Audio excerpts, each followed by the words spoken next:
Hello bachcho, let's see this question. The question says, how does the resolving power of a compound microscope change on decreasing the wavelength of light used and decreasing the diameter of object lens? Question कह रहा है कि अगर हम लोग light का wavelength को decrease कर दें और ऑब्जेक्ट लेंस के डायमीटर को डिक्रीज कर दें तो कंपाउंड माइक्रोस्कोप का रिजॉल्विंग पावर कैसे चेंज होगा, कैसे बिहेव होगा। तो पहले इसका की कॉन्सेप्ट अपन डिस्कस करते हैं। इसके की कॉन्सेप्ट के अंदर ऐसा फॉर्मूला या ऐसा रिलेशन फाइंड करेंगे जिसमें कि रिजॉल्विंग पावर का वेवलेंथ और ऑब्जेक्टिव लेंस का डायमीटर के साथ कुछ कनेक्शन हो, कुछ रिलेशन हो।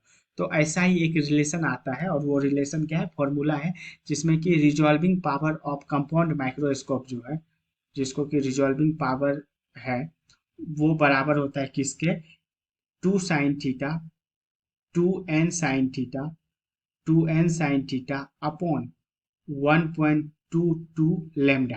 तो अब यहाँ पहले हर एक टर्म का मतलब समझते हैं। लेमडा हो जाता है वेवलेंथ, टू कांस्टेंट और 1.22 भी कांस्टेंट। एन जो है ये रिफ्रैक्टिव इंडेक्स है, ठीक है, रिफ्रैक्टिव इंडेक्स ऑफ मीडियम। और साइन थीटा जो है ये क्या है, ये एंगल मेड बाय ऑब्जेक्ट है। किस पे, कौन से लेंस पे, तो ऑब्जेक्ट लेंस पे कितना एंगल बन रहा है उसको साइन थीटा से डिनोट करते। तो मान लो कि ये एक ऑब्जेक्ट है, ठीक है, और ये क्या है, ऑब्जेक्टिव लेंस। तो ये ऑब्जेक्टिव लेंस अगर इस लेंस के सेंटर से कनेक्ट करे इसको, तो ये थीटा, तो यही थीटा है यहाँ पे, ठीक है। तो इसका की कॉन्सेप्ट क्या हुआ, ये फॉर्मूला। तो अब देखो डायमीटर के साथ तो कैसे बिहेव कर रहा है वो तो दिख रहा है, लेकिन अब वेवलेंथ के साथ कैसे बिहेव कर रहा है वो तो दिख रहा है, लेकिन डायमीटर के साथ कैसे बिहेव कर रहा है वो पता करना पड़ेगा। तो अब देखो यहाँ पे जो साइन थीटा है, बेसिकली जो अपने पास साइन थीटा है, साइन थीटा को क्या लिखेगा, साइन थीटा क्या है, ये डी बाई टू हो गया तेरे को, ठीक है। उसके बाद ये डिस्टेंस हो गया और ये हाइपोटेनस हो गया। तो साइन थीटा क्या हो गया, साइन थीटा हो गया D by two H.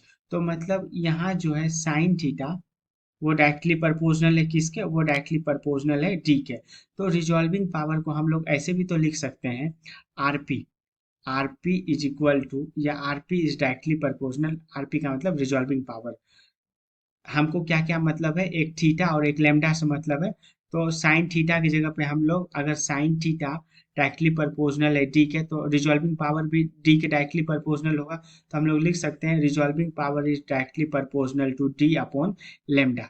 D क्या हो गया, डी हो गया डिस्टेंस, डी हो गया डिस्टेंस, और लेमडा क्या हो गया, लेमडा हो गया वेव लेंथ, ठीक है। अब आते हैं क्वेश्चन पे। क्वेश्चन के अंदर वेवलेंथ और डायमीटर दोनों को क्या किया गया है, डिक्रीज कर दिया गया है। तो देखो अगर वेवलेंथ को डिक्रीज करते हैं, ठीक है, अगर वेवलेंथ को डिक्रीज करते हैं तो रिजॉल्विंग पावर क्या होगा, रिजॉल्विंग पावर इंक्रीज होगा, क्योंकि ये इन्वर्सली प्रोपोर्शनल है। तो resolving power increase on increasing, on decreasing, on decreasing, on decreasing wavelength, on decreasing wavelength. उसके बाद दूसरा वाले केस में अगर डायमीटर, ये सॉरी ये डायमीटर था, ये अगर ये डायमीटर ऑफ ऑब्जेक्ट लेंस था, ठीक है, डायमीटर ऑफ ऑब्जेक्ट लेंस। अब दूसरा ऑप्शन में कह, दूसरा क्वेश्चन, क्वेश्चन के दूसरे पार्ट पे कह रहा है कि डायमीटर अगर डिक्रीज करेंगे तो कैसे बिहेव करेगा। तो देखो अगर डायमीटर बिहेव करेंगे, चेंज करेंगे, डिक्रीज करेंगे, तो रिजॉल्विंग पावर भी डिक्रीज होगा। तो इसमें भी क्या होगा, resolving power will decrease, resolving power decrease on, on decreasing, on decreasing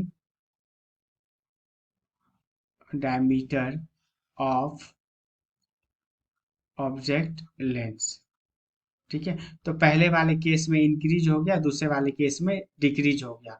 hope you understood it well, best of luck.